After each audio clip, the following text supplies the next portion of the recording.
C'est l'éducation, en fait. À partir du moment où les médias disent Trump, les cryptos, machin, Bitcoin, machin, forcément, les gens vont tout relier entre eux et vont criminaliser tout et vont dire les mêmes coins, c'est de la merde, donc Bitcoin, ça l'est. Alors que s'il y a une différenciation qui est faite par les médias, vu que la masse suit un peu ce que les médias disent, si juste les médias mettent dans la tête des gens que Bitcoin et les cryptos, c'est différent. Techniquement, le bon côté aujourd'hui, c'est qu'on a réalisé un creux qui est inférieur au précédent, donc qui est supérieur au précédent, pardon. Les dates un peu importantes sur le mois de mars, si vous voulez qu'on fasse un petit tour là-dessus. Et pour revenir juste sur un petit peu les mouvements de marché là, début de semaine, fin de semaine dernière, donc Trump qui nous annonce tranquillement un dimanche après-midi qui va donc constituer la réserve stratégique de crypto, donc qui vont accélérer, qui vont la mettre en place. Il publie sur son réseau social, dans un premier temps, Truth, que la réserve sera constituée de XRP, de ADA et de Sol. Et puis après, il publie un autre tweet, enfin un autre message quelques minutes après pour préciser que bien évidemment, il y aura aussi du Bitcoin et de l'ETH dedans.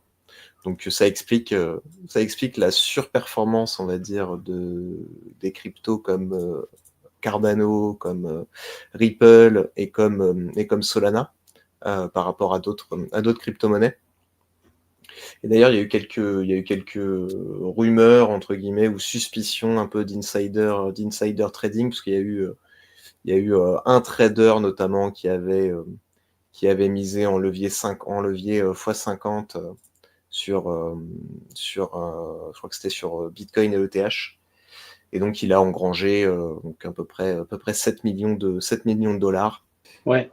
T'as l'impression quand même que c'est les meilleurs contributeurs à sa campagne qui ont été placés dans la réserve. Et en fait, il n'a pas eu de chance. Il a acheté pour 20 millions de WLFI. Pour le moment, ça paye pas encore. Ouais, et en fait, il y a plein de conflits d'intérêts. En fait, si tu fouilles un petit peu, tu vois que comme par hasard, Bitcoin, Ether, Cardano, XRP, Solana, c'est le top 5 des actifs que Bitwise détient le plus. Et David Sachs, qui est le crypto-tsar du gouvernement des États-Unis, qui a été placé par Donald Trump dès les premiers jours de son mandat, enfin de son arrivée, est un des investisseurs, early investors, je ne sais pas comment on appelle ça, des seed investors de Bitwise. Et donc, qui est très lié aussi à Bitwise. Et donc, comme par hasard, le top 5 des cryptos qu'ils détiennent, c'est les 5 cryptos qui sont dans la potentielle réserve stratégique des États-Unis. Donc, tu as aussi plein de conflits, potentiels conflits d'intérêts qui sont en train de se manigancer en interne et dont on n'a aucune idée, quoi. Donc, techniquement, le bon côté aujourd'hui, c'est qu'on a réalisé un creux qui est inférieur au précédent, donc qui est supérieur au précédent, pardon, avec un premier creux qui était à 78 000 dollars et un second qui est à 81 500 dollars. Aujourd'hui, si on arrive à réaliser un nouveau plus haut, au-dessus donc des 95 000, on a un BTC qui sera plutôt bien orienté, qui aura réalisé une belle structure de retournement et qui aura réintégré son range pour éventuellement repartir à l'assaut des 100 000 dollars et pourquoi pas franchir pour aller dans le haut du range vers les 109 000 dollars.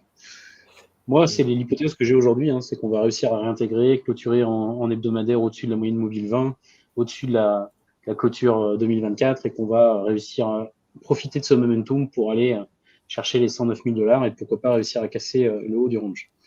Donc évidemment, ça c'est le meilleur scénario. C'est un scénario qui implique que demain, puisque c'est demain le fameux Crypto Summit, je pense qu'on en parlera tout à l'heure, que demain il n'y ait pas des dingueries ou qu'il n'y ait pas une grosse déception qui se passe, parce que jusqu'à présent on a beaucoup d'effets d'annonce, on a beaucoup de choses qui se passent en anticipant des choses qui pourraient arriver, notamment la réserve stratégique.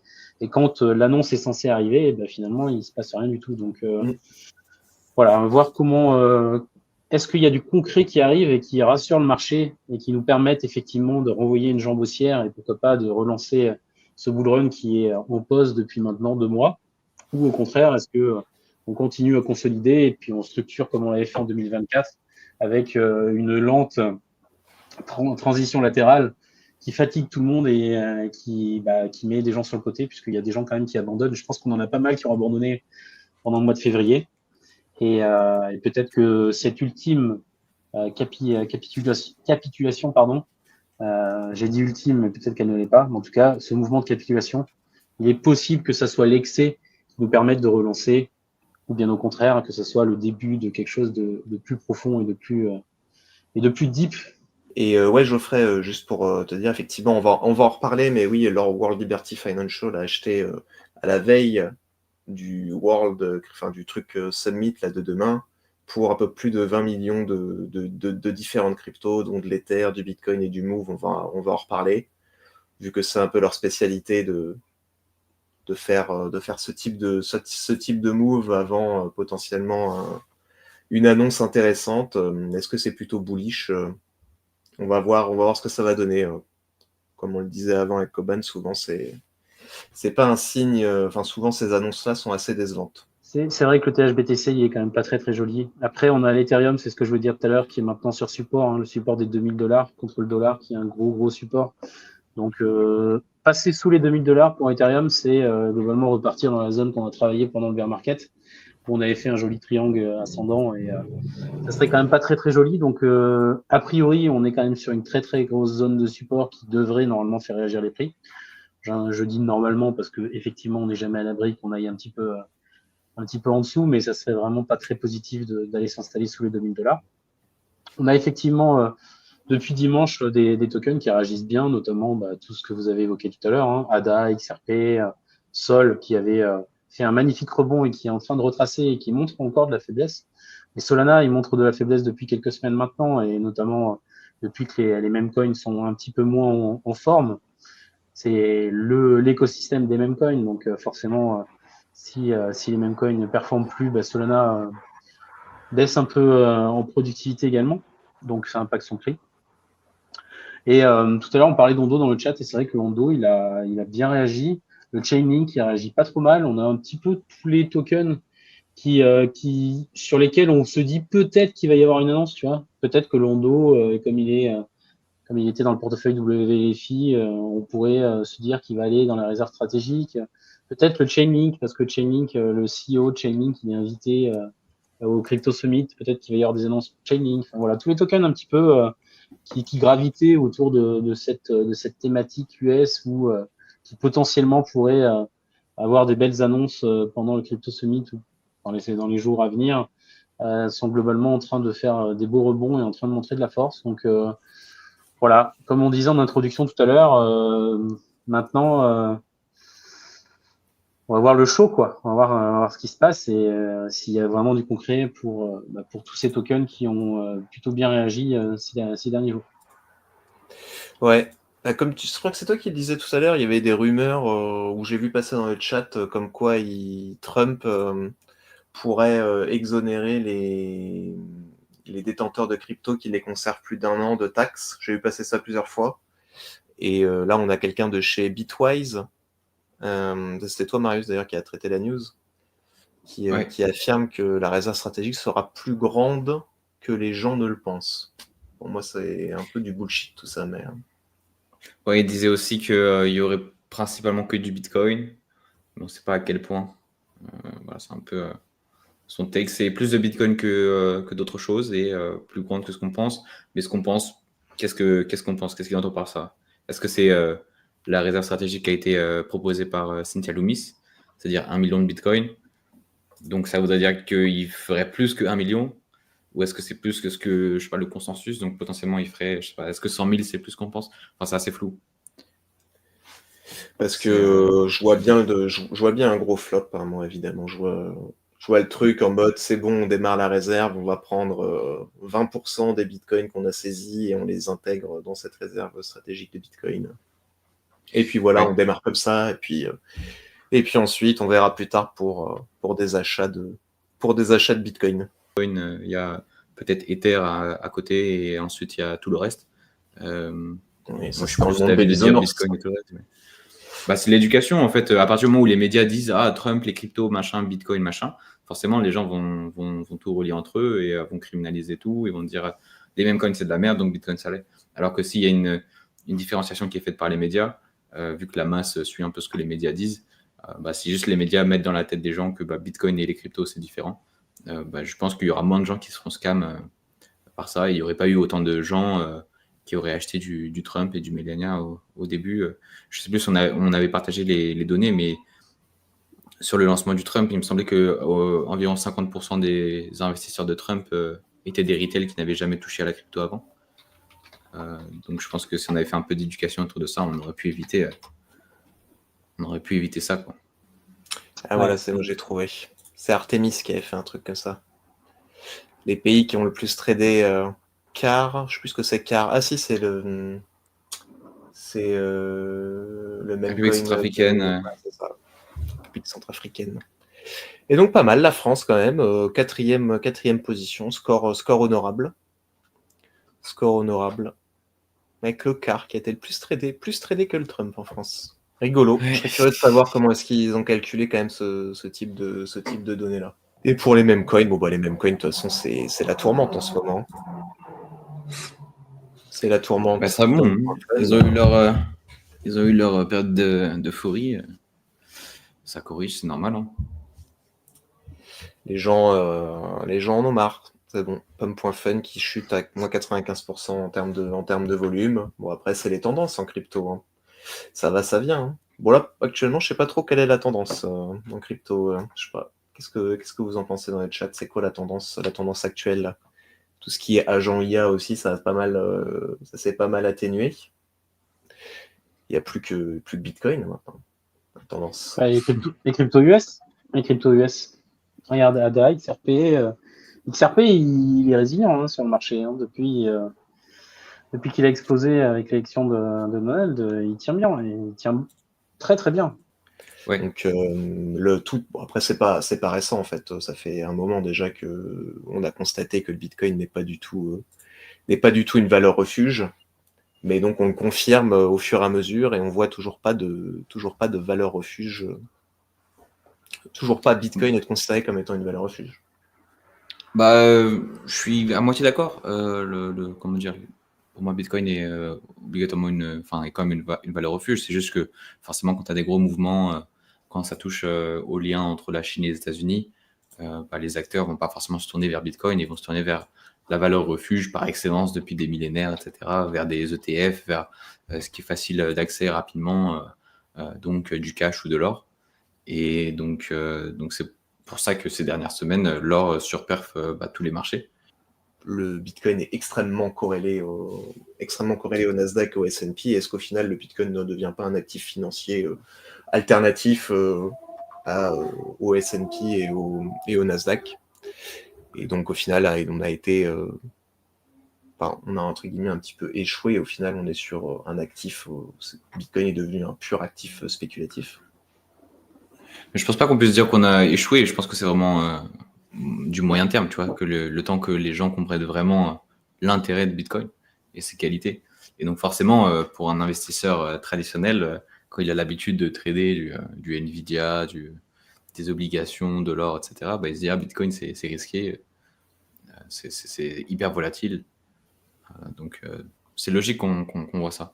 Mais je veux dire, dans les fondamentaux, là on parle de purement chiffres, marché, etc. Mais dans les fondamentaux, la vision que les gens ont de Bitcoin commence à changer, notamment parce qu'il y a les ETF, Larry Fink, le PDG de BlackRock, en parle de plus en plus comme réserve de valeur.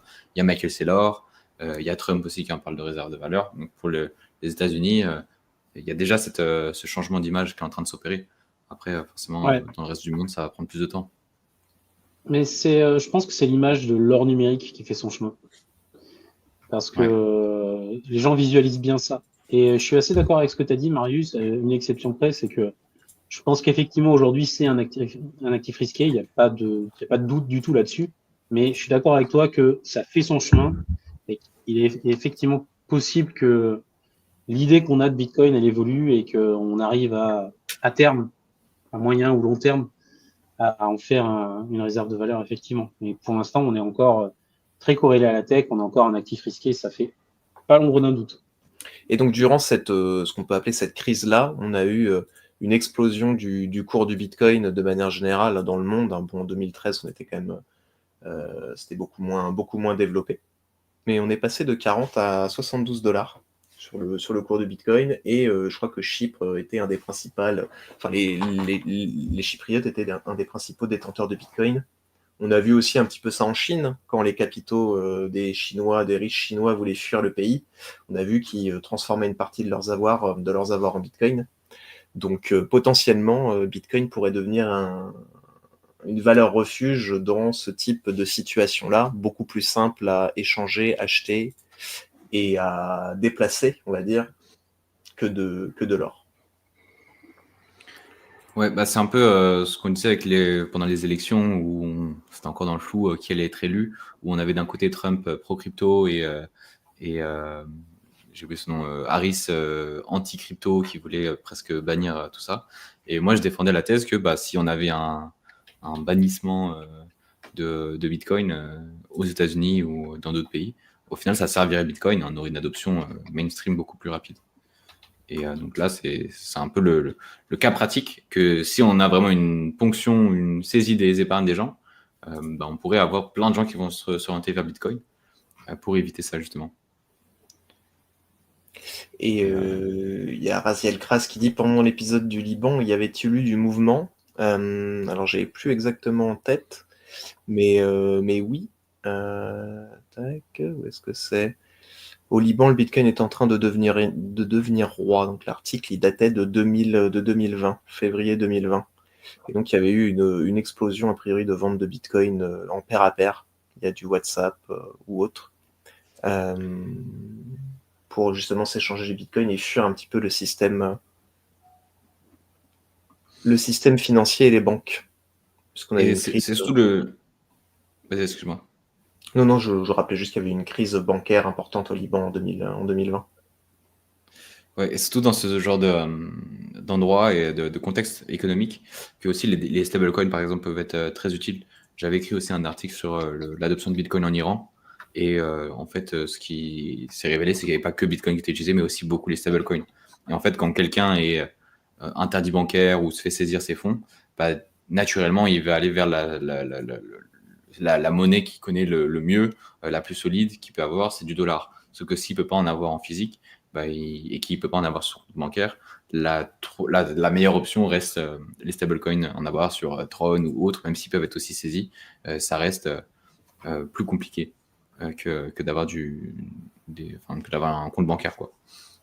Et donc au Liban par exemple c'est un des pays aussi qui utilise beaucoup les stablecoins encore aujourd'hui et je crois que Bitcoin est quand même moins utilisé que les stablecoins selon les derniers j'avais vu des estimations des utilisations et c'était plus les stablecoins, même des témoignages des gens qui parlaient de ça. Oui, logique, puisqu'il y a David qui met aussi qui risquerait de voir de la volatilité sur son argent. En fait, ça va dépendre des gens. Des personnes qui ont besoin de leur argent, entre guillemets, pour vivre au jour le jour, eux, ils peuvent pas se le permettre. Mais par contre, sur des des épargnants qui ont un matelas, on va dire, de protection, de l'argent, sur des comptes, des livrets A ou autres, imaginons évidemment dans le pire des scénarios que l'État choisisse de ponctionner une partie de l'épargne des Français, sachant que ils l'ont dit que ce serait au volontariat, a priori de ce que j'ai vu, c'est si les gens veulent participer au financement de l'effort de guerre, alors en tout cas ils pourront mettre à disposition leur épargne. Alors après je connais pas les taux de rendement, s'il y a du rendement ou autre, mais donc pour ces gens-là qui ont de l'épargne et qui souhaiteraient par exemple la transformer en Bitcoin parce que plus difficile à saisir ou autre, eux ils n'ont pas forcément besoin de cet argent-là au jour le jour, donc ils peuvent se permettre de le conserver sur des périodes plus ou moins longues, plusieurs années. Et historiquement, Bitcoin a toujours... si tu as acheté du Bitcoin il y a 4 ans, tu es toujours en gain, historiquement. Moi, j'avais fait un peu le tour des sujets que je m'étais noté. Il y avait une dernière chose, c'était les dates un peu importantes sur le mois de mars, si vous voulez qu'on fasse un petit tour là-dessus. Et puis après, si vous avez des questions, de toute façon, n'hésitez pas dans le chat. Mais j'ai vu que globalement, à l'échelle internationale, pas juste les États-Unis, enfin l'euro et le dollar, la masse monétaire augmente en moyenne de 12,6%, si je me souviens bien, par an. Et ça fait 71 environ % sur 10 ans. Donc voilà, c'est juste pour une fun fact que j'ai vu aujourd'hui qui montre bien que le débasement monétaire est bien en cours et que même si nous en Europe on est relativement épargné par ça parce qu'on a une bonne monnaie, entre guillemets. Dans d'autres pays, c'est pas la même chose. Et en moyenne, les gens se font débaser, leur monnaie se fait débaser à 70% sur 10 ans. Et puis après, qu'est-ce qu'on a comme autre grosse date? Les deadlines, une seconde deadline pour approbation ETF de Sol, du Solana, Vanek, 21 Shares, Canary, Bitwise. Bon, j'imagine que sans surprise, ça sera décalé encore une nouvelle fois. Ah, tu penses? Moi, j'aurais dit que ça allait être accepté, mais Ah ouais? qu'est-ce qui freinerait l'acceptation? La SEC, ils ont viré tout le monde. Le sol, il est dans la réserve stratégique US, potentiellement, évidemment. Non, moi, je vois pas qu'est-ce qui pourrait bloquer. Hein. Je sais pas, je les vois mal sortir un autre ETF aussi rapidement, un ETF Solana aussi rapidement, je sais pas. On se posait déjà la question en janvier. Rappelle-toi, le 21 janvier, quand Trump a été, il a eu son institution, on avait la deadline un jour ou 2 jours après, ou le jour même, je sais plus, et ça avait été décalé. Moi, je pense qu'il y a des chances que ça passe. Voilà. Alors, faut acheter du Solana. Ça va être un sell the news. Est-ce que vous croyez à la narrative du rendement sur Bitcoin, protocole Babylone? Il faut demander à Marius, l'expert. Est-ce que j'y crois? Non. Par contre, ça peut avoir un intérêt, ça peut être intéressant. En fait, à partir du moment où tu as des projets qui vont venir acheter de l'espace de bloc pour avoir de la finalité de paiement, oui. Par contre, est-ce que ces projets-là vont durer, vont être viables, vont avoir assez de fonds pour pouvoir donner du rendement assez longtemps? Non, je pense pas. En fait, le protocole est intéressant. Par contre, est-ce que je pense qu'il va y avoir suffisamment de frais collectés pour pouvoir rémunérer un rendement suffisamment intéressant pour que les gens viennent prendre le risque de bloquer des BTC? Non, je pense pas. Mais j'ai fait une vidéo dessus sur YouTube, sur Babylone. Si je résume un peu mes arguments sur la chaîne YouTube principale. Je vous mets le lien.